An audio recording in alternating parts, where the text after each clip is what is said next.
Datuk amat merahsiakan peristiwa yang terjadi pada dirinya kepada anak cucu. Pada orang lain, perkara itu bukan rahsia bagi Datuk. Dia boleh menceritakan peristiwa itu dari S sampai Z. Biasanya, perkara itu cuma sekali sahaja Datuk mahu menceritakannya. Kalau ada orang minta Datuk bercerita bagi kali yang kedua, Datuk akan marah. Aku bukan tukang cerita, katanya. Dan ada orang yang tidak percaya dengan apa yang terjadi pada diri Datuk. Malah, ada yang mengatakan Datuk cuma mengadakan cerita itu untuk tujuan bersuka-suka pada sebelah petang bila Datuk tidak berburu. Datuk tidak marah dengan tuduhan yang dilemparkan oleh kawan-kawan pada dirinya. Cukup mudah bagi Datuk menjawab cabaran itu dengan berkata, "Mari ikut aku atau biar aku hantarkan kalian ke tempat tersebut dan kalian lihat nanti apa yang akan terjadi." Anehnya, tidak ada seorang pun dari kalangan kawan-kawan Datuk yang mahu menjawab cabaran itu. Akhirnya, cerita Datuk bertemu dengan perempuan cantik dan bermalam di rumahnya merupakan satu legenda yang jadi buah mulut orang-orang setempat. Sekarang, cerita itu tidak lagi diperkatakan oleh orang. 2 bulan berselang sesudah peristiwa itu, Datuk telah diserang penyakit. Seluruh badannya sakit dan bengkak-bengkak. Anak cucu membawa Datuk ke klinik kerajaan dan swasta, tapi sakit Datuk tidak juga mahu hilang. Bila anak cucu mengambil keputusan untuk menghantarnya ke rumah sakit lumut atau Batu Gajah bagi mendapatkan rawatan yang sempurna, Datuk membantah dengan alasan dia tidak suka duduk di hospital. Tidak ada seorang cucu Datuk yang berani memaksa Datuk untuk tinggal di hospital. Jadi Datuk terpaksa dirawat secara kampung. Semua dukun dan bomoh yang terkenal dipanggil untuk merawatnya. Sakitnya tidak juga mahu hilang. Seorang dukun dari Mambang di kawasan dekat Kampar mengatakan sakit Datuk sukar diubat, kecuali oleh pawang yang benar-benar handal. "Kenapa Tok Bomoh?" seorang cucu Datuk bertanya. "Sakitnya dibawa oleh orang atas," jawabnya pendek. "Siapa orang atas tu Tok Bomoh?" desak cucu Datuk. Dan bomoh itu tidak mahu memberikan jawapannya. Begitulah Datuk. Dia terus terlantar di tempat tidur menanggung sakit. Walaupun sakit terlentang merenung atap rumah, Datuk masih mahu bercakap kalau ada kawan-kawannya yang datang melawat. Kadang-kadang Datuk memaksa dirinya untuk duduk. Bila anak cucu mahu datang membantunya, dia segera melarang dan menepis tangan anak cucunya. "Aku masih kuat lagi," katanya. Dengan itu semua anak cucu pun menyepi. Pada satu malam, semua anak cucu Datuk berkumpul dan mengambil keputusan untuk memanggil dukun orang asli yang tinggal dekat Krek. Entah macam mana rancangan itu sampai ke pengetahuan Datuk. Dia jadi berang dan membuang semua benda yang berhampiran dengannya. Rancangan itu terpaksa dibatalkan. Kemudian Datuk terus dipujuk untuk menerima rawatan doktor swasta yang sanggup datang ke rumah untuk merawatnya. Memang di luar dugaan anak cucu. Datuk setuju dengan rancangan itu. Menurut doktor itu, sakit Datuk tidaklah berapa serius sangat, tapi dia memerlukan rawatan yang agak lama. Sesudah menerima suntikan dan memakan pil yang diberikan oleh doktor itu, Datuk pun boleh bangun dan berjalan dari ruang tengah ke anjung rumah. Mukanya nampak berseri. Tidak pucat lagi. Datuk mula boleh makan nasi. Sebulan, sesudah menerima rawatan dari doktor swasta, ternyata Datuk beransur sihat, tapi pada satu malam, Datuk terus rebah sesudah menunaikan sembahyang Isyak. Dia tidak boleh bercakap. Terpaksa diusung ke tempat tidur. Semua anak cucunya mengerumuninya. Semua anak cucu yang mengerumuninya resah. Bilik tidur Datuk dikuasai oleh bau-bauan yang wangi, diganti pula dengan bau kemenyan. Serentak dengan itu Datuk mula terbatuk 2-3 kali. Dia terus duduk. "Carikan aku 3 biji limau, 3 helai daun sirih putus surat, seulas pinang, kemenyan dan tempat membakarnya," ujar Datuk tenang. "Nak buat apa, tingkah nenek? Usah banyak soal, sediakan perkara yang aku mahu itu sekarang." Datuk membeliakkan matanya. Semua keperluan itu disediakan. Diletakkan dalam dulang tembaga berlapikkan kain kuning. Bila barang-barang itu tersedia, bau harum datang kembali menguasai bilik tidur Datuk. Datuk duduk menghadap dulang tembaga. Asap kemenyan pun keluar dari dupa, bagaikan ada kuasa khaib yang menaburkan serbuk kemenyan di dalam dupa. "Duduklah," Datuk bersuara sambil merenung ke tepi dinding. Anak cucu merenung ke tepi dinding. Tidak ada siapa pun yang berdiri di situ. Kemudian anak cucu Datuk melihat buah limau 3 biji bergerak-gerak bagaikan ada tangan yang menyentuhnya. "Kalian keluarlah, ada pawang nak mengubat aku." Datuk memberi perintah. Semua anak cucu keluar. Datuk mengunci pintu biliknya dari dalam. Tapi, bau kemenyan terus juga lepas keluar.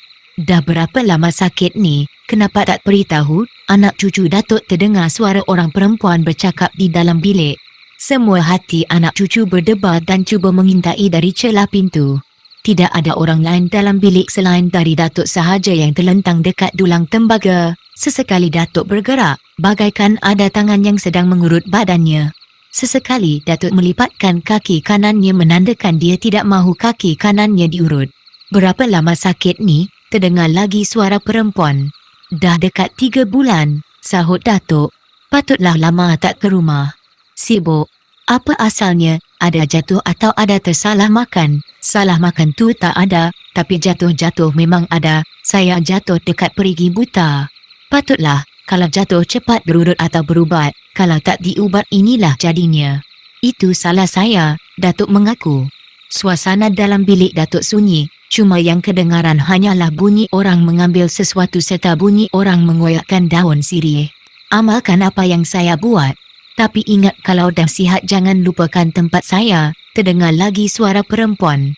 Beberapa saat kemudian, Datuk membuka pintu bilik, bau wangi masuk ke ruang rumah. Lepas itu Datuk membuka pintu depan. Datuk berdiri di muka pintu. "Selamat jalan," kata Datuk pada malam yang samar-samar itu. Datuk melambaikan tangannya. Entah pada siapa Datuk melambaikan tangan. Tidak seorang pun anak cucunya yang tahu. Perkara itu berlanjutan hingga 3 malam. Masuk malam keempat Datuk mengadakan kenduri kesyukuran. Datuk sudah pulih. Datuk sudah boleh berjalan dan memandu kereta buruknya. Datuk sudah pun mengucapkan ribuan terima kasih pada doktor swasta yang datang merawatnya. Dan anak cucunya bertambah pening. Antara doktor dan dukun, siapakah yang sebenarnya merawat Datuk hingga sembuh? Lalu anak cucu Datuk membuat kesimpulan begini. Masa kuat sakitnya doktor yang mengurangkannya dan dukun itu cuma mendapat rahmat dari doktor sahaja. Seminggu kemudian, Datuk khaib dari rumah dan anak cucu tidak merasa apa-apa atas kehilangannya itu. Semuanya tahu bahawa Datuk pergi ke rumah isteri orang Bunyan. Dan Datuk akan kembali ke pangkuan nenek sesudah tinggal dengan isterinya orang Bunyan itu selama 3-4 hari. Nenek tidak pula merasa cemburu. Apa yang nenek fikirkan ialah tentang kebahagiaan diri Datuk. Biarlah Datuk buat apa sahaja. Asalkan Datuk gembira dan boleh panjang umur. Cukup mulia hati nenek. Macam selalu, bila Datuk pulang dari rumahnya di kampung Bunyan, Datuk akan membawa seekor 2 ayam hutan dan buah labu atau mentimun untuk nenek dan anak cucunya. "Siapa yang merawat dalam bilik dulu?" tanya nenek pada suatu petang. Datuk tersenyum mendengar pertanyaan itu. "Isteri muda kita lah." "Siapa?" "Orang Bunyan." Lagi apa katanya pada awak?" "Tidak ada apa-apa, cuma dia berpesan satu sahaja. Kalau ada apa kesusahan pada keluarga kita, segera beritahu padanya." Jawapan yang diberikan itu cukup menyenangkan nenek. Sebagai seorang rakyat yang cintakan negara, Datuk terlibat dalam pengambilan ahli-ahli pengawal kampung untuk menentang pihak komunis yang sentiasa mengancam keselamatan penduduk kampung. Datuk telah dipilih untuk menjadi anggota AP. Kerana itu Datuk kena menjaga kampung pada setiap malam secara bergila-gila dengan orang-orang kampung yang lain. Kerana Datuk dianggap penduduk yang tertua di kampung itu dan tahu pula serba sedikit ilmu dunia, Datuk telah dipilih untuk menjadi ketua. Kadang-kadang Datuk dipanggil juga oleh pasukan keselamatan untuk masuk ke hutan untuk mengempus sarang komunis. Ini bukanlah beban yang berat baginya. Datuk menerimanya dengan rasa senang hati. Satu keistimewaan Datuk ialah dia cukup kurang tidur tapi badannya tetap sihat. Wajahnya tidak cengkung atau pucat. Satu malam dia telah diarahkan pasukan keselamatan untuk membawa anak buahnya menjaga kawasan kampung yang bersempadan dengan jalan raya yang merintangi sebuah anak sungai. Datuk pecahkan anak buahnya kepada 2 pasukan. Setiap pasukan dianggotai oleh 5 orang. Satu pasukan ditugaskan meronda tepi sungai menghala ke utara. Sedangkan Datuk dengan kawan-kawan menguasai sebelah selatan hingga sampai ke Jabatan Besi. Datuk memilih pangkal jambatan besi itu sebagai tempat dia mengatur sebarang gerakan. Malam itu Datuk bertugas dengan tenang di atas jambatan besi. Sesekali malam yang sepi itu dipecahkan oleh bunyi jentera lori pasukan keselamatan yang melintas di atas jambatan besi.